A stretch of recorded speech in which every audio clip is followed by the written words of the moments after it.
Good morning, everybody, and happy Saturday. It's Rita Smith, the #1 food fairy, and we are here today to talk about baking a ham.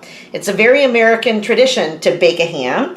I noticed that in Canada, not so much, which is kind of unfortunate because ham compared to bacon or a whole ham, roasting a whole ham, compared to a pound of bacon or 100 grams of deli sliced ham is a real bargain. And oftentimes when I have a lot of family coming for an entire weekend where we're going to be eating dinner, breakfast ham and eggs, ham sandwiches for the road, it is a lot cheaper and more delicious to actually buy and bake your own ham, slice it as thinly as you want it to serve for dinner, thin for sandwiches, diced for omelets or ham and eggs. And instead of paying $6.59 a pound for bacon, which I just checked it out at the grocery store, $6.59 for 1 pound of bacon, you can find hams for $1.99 a pound or $2.99 a pound, depending on the time of year. Usually the grocery store has a whole bin of them for Easter and sometimes for Christmas or Thanksgiving.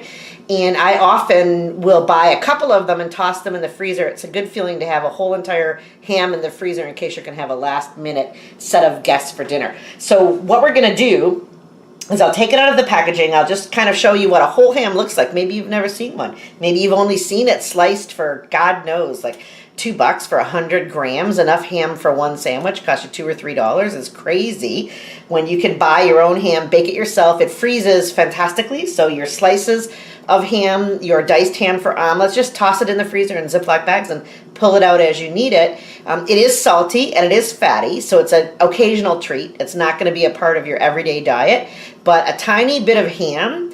In some recipes, you could toss in a piece of ham fat to Brussels sprouts that are boiling, and then you just strain it out with the water. You can use small pieces of ham in various Italian dishes. It doesn't need hardly any amount at all. It's just the flavor. It's a very strong flavor. You don't need to eat 8 ounces of ham to enjoy ham in a recipe or a slice in a sandwich or a little bit with some eggs in an omelet. So it's not something you eat a ton of often, but it is delicious and adds flavor to all kinds of other foods. And so from that point of view, it's quite useful. Okay, so I'm just going to pull the vacuum wrap off the ham so you can see what a whole ham looks like. This is a bone-in ham, and that's key to this video because actually when after we bake the ham, we take it out of the oven and we're going to save every single thing you see here. The skin, the bone, the fat, the gristle, every single little bit of food stuff that you see associated with this beautiful ham. Oh my gosh, look at that. Fantastic. Fresh from the farm on Donlands, Arrowlandale Farms pork products. Every single thing that you see here will be reserved for soup. So this is all you have to do to the ham to bake it. I'm going to rinse it. I'm just going to rinse the outside and the face of it at the sink before I put it in this roasting pan. I'll put it in the roasting pan with about 1/4 inch of water.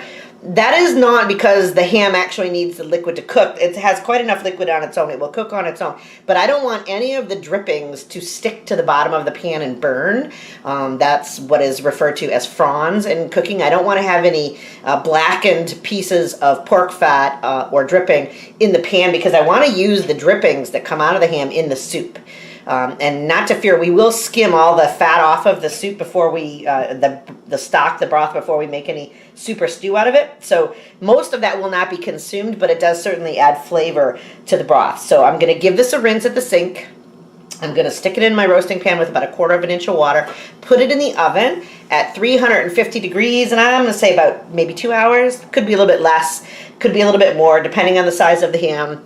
I will check it at about the 1.5 hour mark to see if it's looking caramelized and nicely brown enough. I'm also going to make a fresh pineapple sauce to go with it on the table, and then we will have broth for soup and stew, we'll have meat for sandwiches, we'll have meat for omelets, we'll have meat for any Italian recipes that call for just small amounts of ham, and then of course we're going to have a giant family dinner out of it tonight. So that's an awful lot of enjoyment from one ham. You like your Hi there.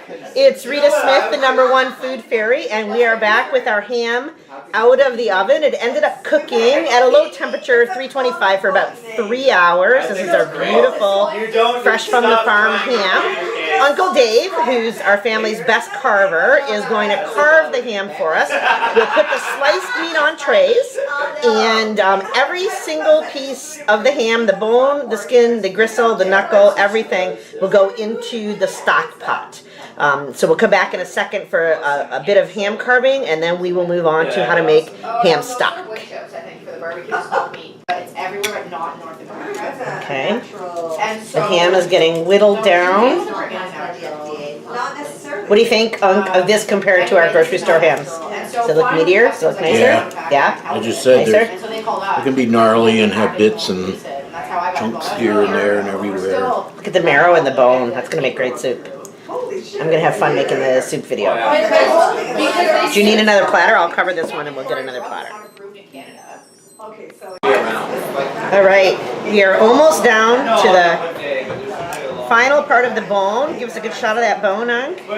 I'll find a way, man. Look at that bone. Look at that bone. All right.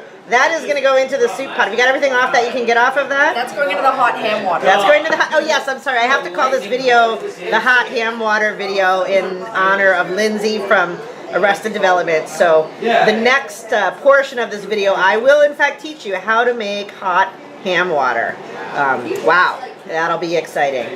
Thanks, Unc, for the beautiful ham and doing the amazing carving job. And next up comes hot ham water. Did you want to say something? No? Do you want to tell us where you got the ham? Ham was purchased at Fresh from the Farm on Donlands Avenue here in East York. Yay, fresh from the farm. We love it. Oh my God, she's taking Just for the inside of No, turn that off.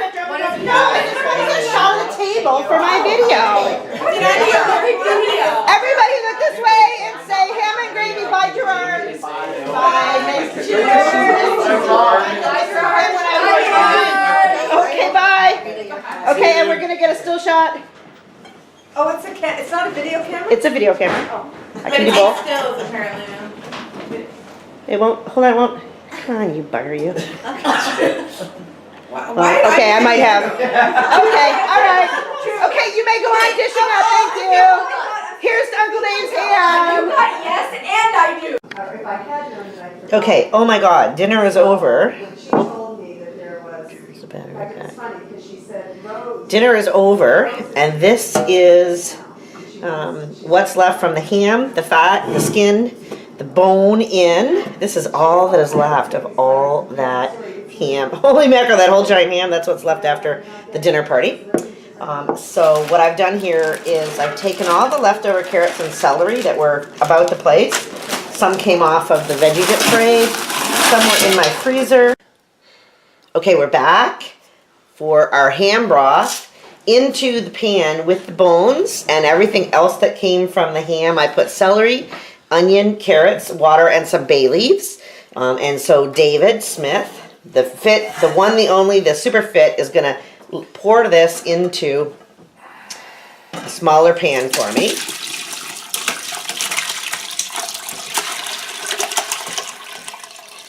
Give me a second and I'll lift that out. Okay.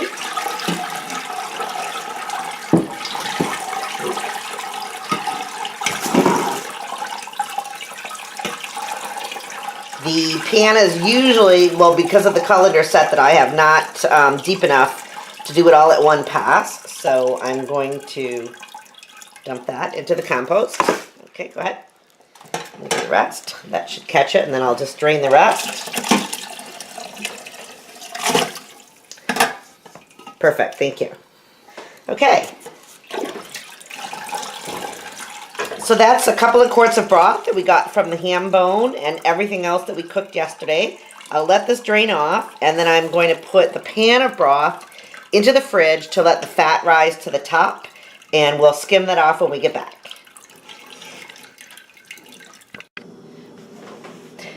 Okay, we're back with our ham stock, which started as a roast ham got piled into the stock pot, bone, skin, and all, with celery, onions, carrots, and bay leaves, boiled overnight, or simmered overnight, I should say more appropriately. Simmered overnight until I actually strained it off this morning with some help from Captain Smith. And now we have, the fat has risen to the top as a solid piece. So I'm going to see how easily I can pull this off. Probably if if I left it overnight, it might actually freeze to like a Frisbee where I could just, well, that's pretty good actually. I am going to pull off the ham fat that has risen to the top. So that means now I will have delicious homemade ham stock with as much of the fat removed as I can manage. I'm actually going to use my net strainer. I think my net strainer might be the tool to use at this point. Now, ham stock, for those of you who have never made it, nope, that's not going to do the trick. I'll go back to a bigger one. If you've never made homemade ham stock, you can't really buy it. Campbell's makes chicken and beef. And in the grocery store aisles, you can buy vegetable and some good grocery stores stock fish bouillon cubes. Chicken, beef, vegetable, and fish, but I have never seen ham stock either reduced or sold commercially anywhere. So unless you've actually roasted a ham and made stock out of the bones and the skin yourself, you won't really come across ham stock. But why is it so magical? Well, if you grew up eating anything like navy bean with bacon soup, bean with bacon, we used to call it, lentil soup, anything that has to do with lentils, white beans, even kidney beans, all kinds of things that benefit from ham stock, and you have your own ham stock, all you need to do is open a $1 can of lentils and add some ham stock and maybe some chicken, some turkey, some ham, some fatty pork, some kind of pork meat that is not too lean. You will have a delicious soup, base for a soup. And of course, I add vegetables until, you can't add any more vegetables. I add green beans, I add yellow beans, you could add cabbage, you could add Brussels sprouts, you could add peppers, you could add celery, you could add onions, you could add carrots, you could have potatoes, sweet potatoes, white potatoes, all kinds of meat, all kinds of vegetables, and the end product will be fantastic and delicious and different than anything that you can buy in a store, because it's made with ham stock, which you can only make if you've got a ham bone and the leavings of a roast of ham, which everybody nowadays, I think, mostly rushes into the grocery store to buy Black Forest ham or deli ham that's already sliced, and people tend to avoid the larger whole ham, which is unfortunate because it's more flexible, it's much more economical, and then from the cost, the very reasonable cost of a whole ham, you can also make ham stock with which you can make all bean soups, lentil soups, very nutritious foods in and of their own right. And anything that has to do with an Italian recipe that needs a pork flavor or a prosciutto flavor, or the pasta dishes, it really adds a smoky, sweet, salty flavor to any kind of dish that you're trying. If you normally use chicken stock, mix it up a bit and try a ham stock and see if it doesn't add an interesting flavor. The stock in the fridge is also great for basting eggs, for deglazing pans, for making sauces. So again, this is something that you really can't even buy this in a store. If you went looking for ham stock, I don't think you would be able to find it. However, if you're cooking a whole ham, you can make it so simply and easily. Really, it takes more time than effort. You need to be able to simmer the stock, then you need to be able to chill it so you can skim the fat off, and then after that, you can use it right away. You can freeze it, you can make crock pot meals, you can make Dutch oven meals, and add that sweet, smoky, salty flavor of ham to the blandest of vegetables and the blandest of pastas, rices, beans, and make it into something quite magical. that it can only come from, you know, a kitchen where a cook is making homemade things with love. So again, be confident in the kitchen. If you're gonna bake a ham, it's not gonna cost you a ton of money, 20 bucks maybe. Bake a ham for a giant crowd of people, make everybody really happy. It requires you to put it in the oven, take it out, and serve it. It's not complex. And then from the ham, you can make broth that will turn into multiple dishes that will keep people happy and moving forward for a good long time afterward. Good luck. Have fun. Be confident. Take care. It's Rita Smith signing off.